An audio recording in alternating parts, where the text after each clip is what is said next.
so nganze omuntu yaso kukala original esala bachanjawulo kyaliwo kiryawo naye Bajjo okuba nti nabadde ali mu challenging bw'ennyonga apatikidde akamanya meizimira ekikuta obutamalako bulungi kati ate ndowooza bambi yalabye akafaananyi k'omwana oyo n'alaba nga singa yabadde omwana oyo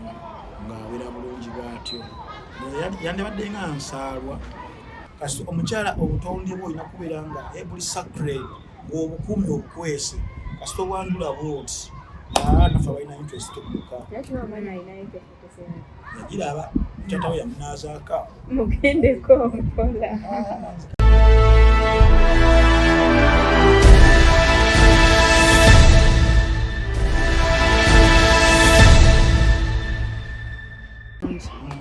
ng'ayombesa ekikolwa kya championgudo kye yakoze ku TikTok vayo n'akwata akavidiyo nga yenna mu makkati wa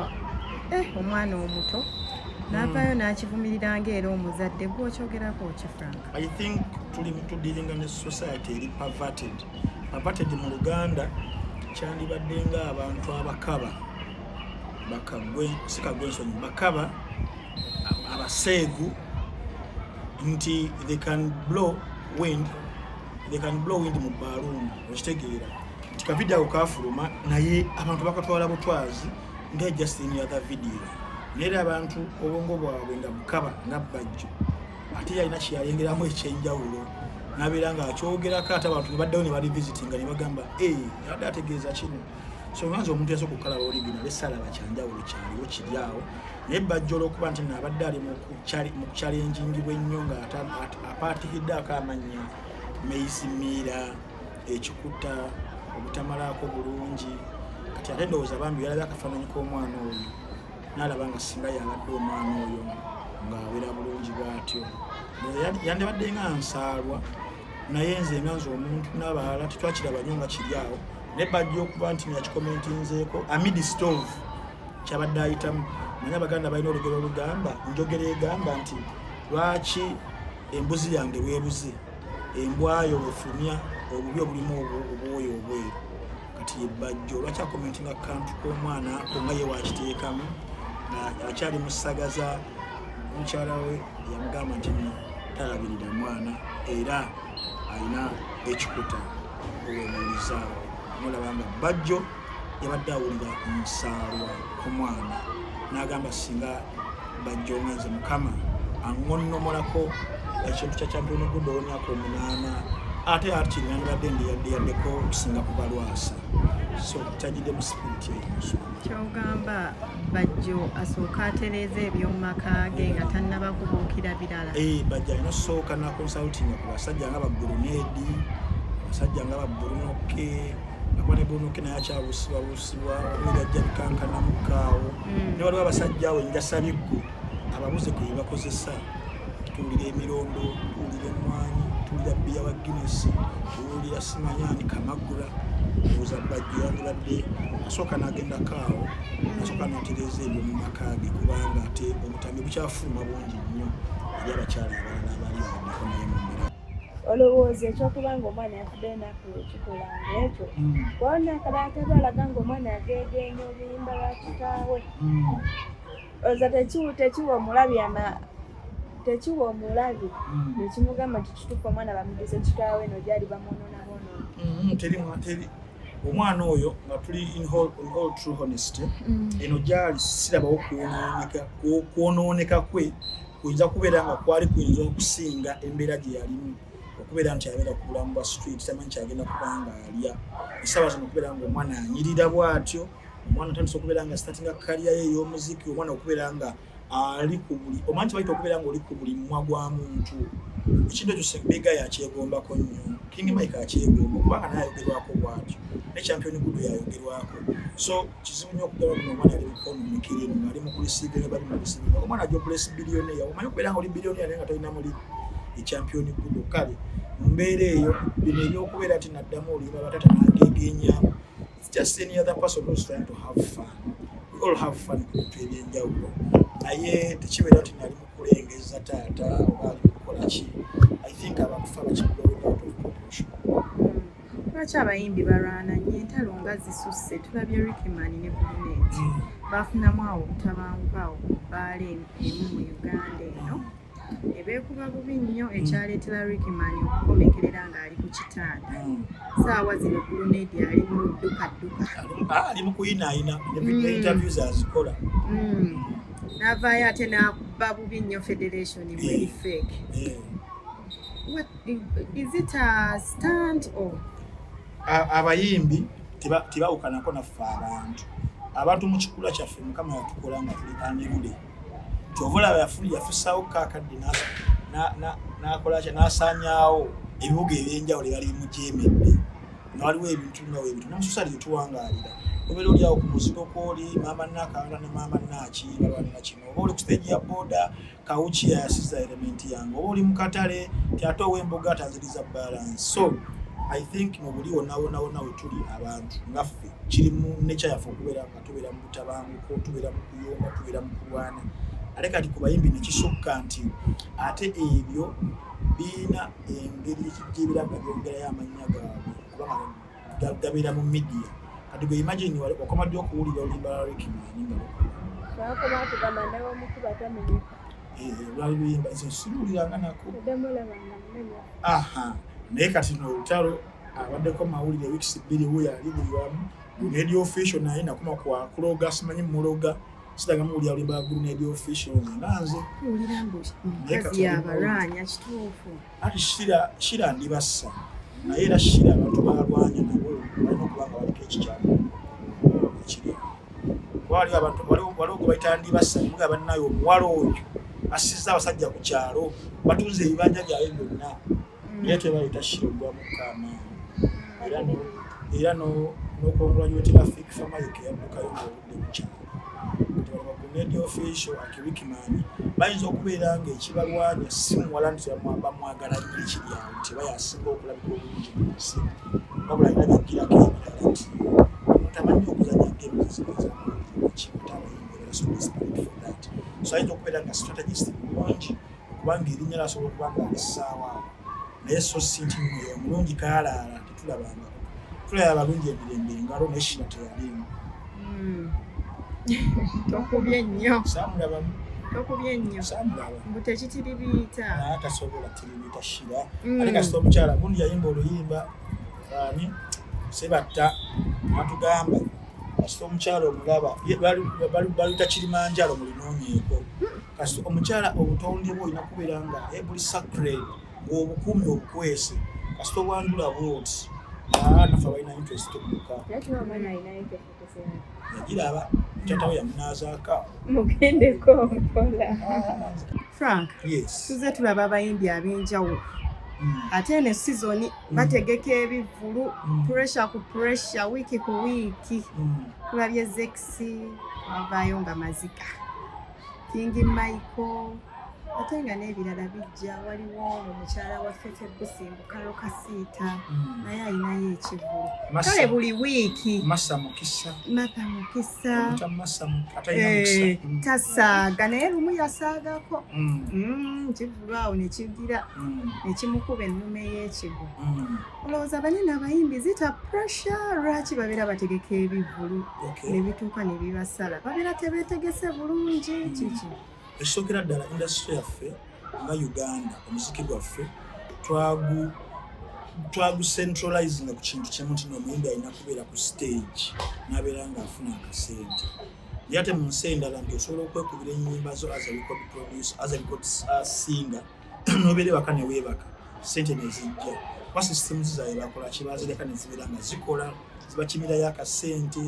ennyimba zikozesa mu bintu ebyenjawulo sente ne zibeera nga zijja so omuyimbi otaba na pressure lwaki alina okubeera ku show buli lunaku ono mu Uganda omuyimbi okubeera nga alinako waali alina okubeera nga akola show buli lunaku naye nga kyesinga amaanyi abasobola okuba nga ate emubikkira buli kimu yandibadde nga concert kuba ofuna ssente nnyingi omulundi gumu n'ogamba kamalirize ebintu byange so wajjirawo ako ka external ka internal unnecessary pressure akababeerako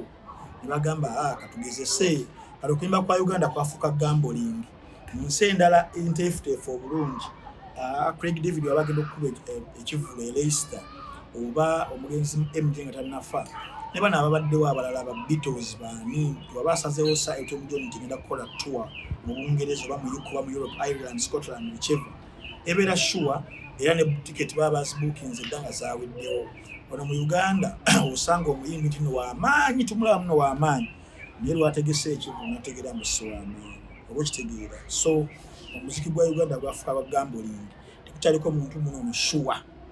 keteeka gundi eyo shuwa nedda okitegeera. Kati embeera eyo gatako ne pressure eyo abeerako bagamba aizulu kyobalaba nti abayimbi bamwe bategeka ebivume era bako n'omusawo omuganda kuba abateyetesa abatamanyi kyagenda kubira nga afuna bagenda kusindikira enkuba Bajjo oba situbategese nabo mukama wange Balamu naye tagende naye era ensonga ezo azimanyiko bulungi nnyo nti mulogo wa nkuba bakiŋŋamba. Kati n'olw'ensonga eyo ebivume ebibeera nga tosobola kubeera ng'oli sure oba ogenda kifunamu oba butakifunamu ate tekiriiko linnya tekiriiko music. Nti osobola okusanga omuyimbi ow'ennyimba essatu n'akwewuunyisa n'ayita abantu ne bajja nosanga omuyimbi aluddeyo ebbanga ne batajja nekikwewuunyisa. Nosanga omuyimbi yakajja mu industry omwaka gumu akubye ekivula abantu bayisayo batamwagala. Nosanga oli amaze emyaka 2 King Michael nga buli wategeka obutebe wayitikala lwaki King Michael ebbanga lyayimbidde kigamba nti industry yaffe bwetyo yagambolingi oba King Michael yali agambolinga King Michael yekka naye kati ne Michael yanekuule yaga just atogereko obubi nti banaite mazzi nagatuca Michael yafuna akagundi ke naga akambeeko abantu b'enkyawa kantegekeyo ekivulu era agenda okukimaliriza nga bakyayi tuli bangi kati yali ayagala tukyawa nga King Michael big guy sajja watu big guy naye era mbi waba ategese ate kati kino ekiseera kino ate kibi nnyo okiraba wali kaleko naye kasita yamala okuwunya nabeera ng'ayokya kibi nnyo. Olaba Martha Mukisa ekyamutegesayo concert apapirire nga wakajja tunaba nakatalanyo kiryawo tunaba nakumanya fan base yo eyimiriddewa tulina ogiga ekingidde nemwokya. Olaba alienskin nti yakajja mwaka gumu naye ensi nemuyayaanira nateeka freedom city nogoba ne bagoba bebagobako basobola okujuza King Michael okitegeera naye singa yali date yemu nga balina naganya namasuba najja nankumbi Michael yali amaze okiraba. Kati betogeza endongo yaffe teri predictable yakubansa yakanokafuna okitegeera. So oyinza okutabanira okubanga bateekayo baba bagala kubeera bafuna ekinene naye ate abakifuna bitono ate waliwo n'ekirala ti n'abayimbi bamwe mugamba ab'amaanyi abategeka nimulaba n'abantu nga bazzi naye nga ate singa omuzi bali otegera omuyimbi ategeka show last year nakola press conference n'akaba muzigo obuuza kyayooza gava buvyawo gaali kumpi awo okitegeera tegaali kumpi amaziga ago naye yali asuubira wali n'abantu beyafuna namwe kyemulowooleza si kyali akaba amaziga. So industry yaffe bwetyo tewesemisa omuntu n'ogamba ekiri erugogo wajjudde wati muganda wange irala mukola nga tutuli nabo tubeera tuba nabo mu corridors nagamba ntambi tikyanga andi muno mugamba enzijjamu nakuze ebbali nakkaabira ate nga talimba sendongo yaffe wetuweyaguya kati bagamba mbu alien okufuna bwe yagoba bali yazemusangula amaziga gampe yadde musangula amaziga ati singa kyali kyakubwa singa King Michael osawa asiba tusaba tumukube awembuliza bamale tukubamu batuba ate kyali kyakuba alienskin ng'omuntu alina kyali abuildings kuva wansi nga kijja kikola kikyambuka naye abantu abasinga tebakitegeera balaba yali nga abonesa obubonesi naye nga ate yalina omulimu gwakola mu underground. Kati abayimbi abamu balowooza ogenda mu studio mu recording oluyimba n'oteeka ku radio oba TV muddayo ne weebaka kigenda kuleetera abantu mu kisaawe oba kigenda kufuula ow'amaanyi nedda walina okubaako by'okolerako ebirala naddala how you relate with your audience. First identify your audience. Era omuyimbi Kasanza ngamba nti ntambi nyimbira abayimbi bonna oyo nga nsiibula okitegeera omuyimbi yenna ngowa business yo nomanya nguza baana bawulowooza batya bali ddawa okitegeera then obeera ng'olireetinga nabo mu ngeri ez'enjawulo kati alienskin ekyabasinga okitegeera bano King Michael yalowooza nga sitawugamba muko buli muko yenna mu nsi agenda kujjajuza erido naye si bwe kiri mukwano.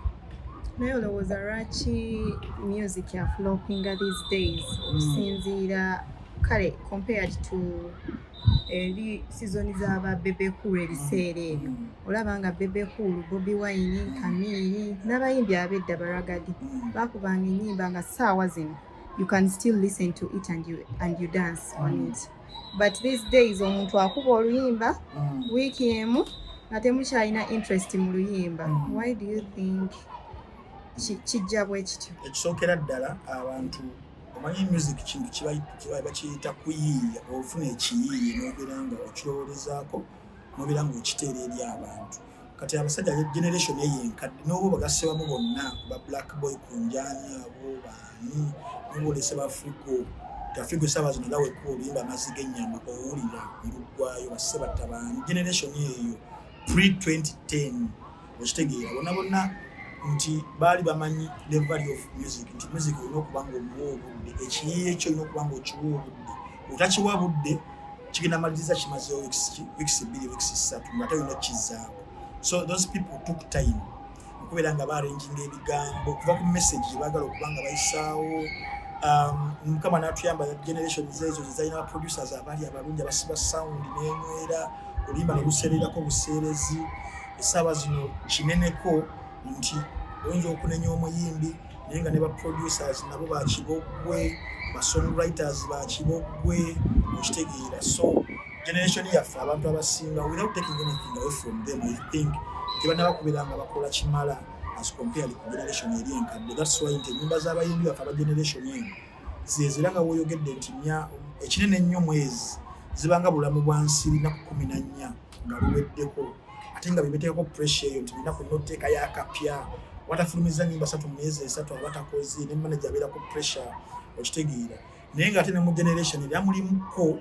abamu abazzeeyo ku nnono ne bawa muziki waabwe obudde okitegeera. Mwebali sigagamba nti bali mu total generation of failures, mulimu kabali mu kukola obligation eyo entuufu. Naye abasinga ku bayimbi baffe kasita akuba ekigoma n'akuba huukuye ng'oluyimba aluta tamaze nnyo nakufaayo nnyo ku messaging ya luyimba oba okitegeera lyrics azicomposinza atya ye n'akuwa eya beripa okitegeera. So lyrics ebbiri ne lufu. Magezi kigobaawo. Amagezi gembawa engeri essaawa yita mu ndongo sijja kugabawa beezuulire ebyayisawo bali bannaabwe batuke okubeera nti n'essaawa zino Bobi Wine obutafulumiza luyimba tuwulira bada tujagenda oba tuyisa abantu tujagenda tugende mu concert olaba Juliana nti yakola concert ye mu Serena last year. Yali last year ndo. Yes. Tiyajirako na luyimba lupya abula ennyimba z'enkadde zatutwalayo netujjula bulungi Serena ntwalo gyaffe bagyali 15 n'amu ne tubaggalira wabweru Norris Kirawo n'ategese omulabye ne ticket tragino nyafa awamu weeks 2 nga tezaggwawo dda. Kenneth Mugabi wona agenda kutegeka naye kyekimu oba kitegeera naye akati gwe n'otegeka oganira babodayoli yagolimo kale kwegamba naffe n'otusaasira sibulako abalabi bo abadde bali mu kundaba abanyiize ujja kunyiiga naye ffe Mukama yateekawo okubeera nga tutereeza ensonga. Teri muntu gwe nnunge, teri muntu mbono simwagala wabula ensonga nze bwe ntunga omuntu bwe nziraba ezo ndowooza zange sisananyini channel era gwe alimu okwemulugunya ntambye ensonga eno wajogedde bubi yandibadde alina bba bweti yani okunvuma nga nange tewampa budde nti wano bwenayogedde wabadde ki awo tujja batuzimba industry yaffe ya ati ebirenge egenda mu maaso. Thank you.